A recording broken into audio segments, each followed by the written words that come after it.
Action India TV news, आपकी आवाज हमारी पहचान। वनोजा देवी येथे दिनांक 14 मार्च रोजी छत्रपती शिवाजी महाराज महसूल अभियानांतर्गत समाधान शिबिर संपन्न। समाधान शिबिरमध्ये नागरिकांच्या समस्या ऐकून घेऊन त्यांचे तात्काळ निराकरण करण्याचा प्रयत्न करण्यात आला। महसूल विभागामार्फत विविध प्रकारची प्रमाणपत्रे लाभार्थ्यांना वितरित। माननीय श्री विकास मीना जिल्हाधिकारी यवतमाळ यांच्या आदेशानुसार मारेगाव तालुक्यातील 7ही महसूल मंडळात छत्रपती शिवाजी महाराज महसूल अभियानांतर्गत समाधान राबविण्यात येत आहे।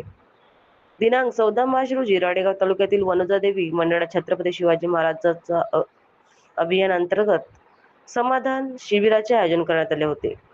या शिबिरामध्ये महसूल विभागामार्फत विविध प्रकारचे प्रमाणपत्रे लाभार्थ्यांना वितरित करण्यात आले। तसेच नागरिकांना शासनाच्या विविध योजनांची सविस्तर माहिती देण्यात आली।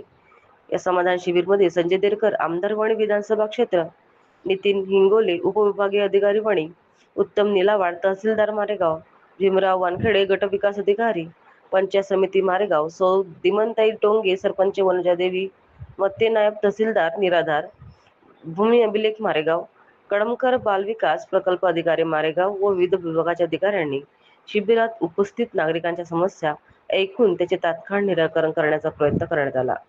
अनेक लाभार्थ्यांनी शिबिराचा लाभ घेतला। या उपक्रमामुळे नागरिकांना शासकीय सेवा त्यांच्या गावाजवळ उपलब्ध झाल्याने समाधान व्यक्त करण्यात आले। शिबिरास महसूल विभाग, पंचायत समिती विभाग, कृषी विभाग, विद्युत वितरण कंपनी, आरोग्य विभाग, वन विभाग, महिला व बालकल्याण विभाग यांनी आपापल्या टेबल लावून नागरिकांना विभागामार्फत राबविण्यात येत असलेल्या योजनांची सविस्तर माहिती दिली। यावेळी मारेगाव तालुक्यातील सर्व विभागांचे अधिकारी, कर्मचारी तसेच परिसरातील नागरिक मोठ्या संख्येने उपस्थित होते। मुख्य संपादक विनोद मोहरेसह मार्डी सर्कल प्रतिनिधी नयन खाडे।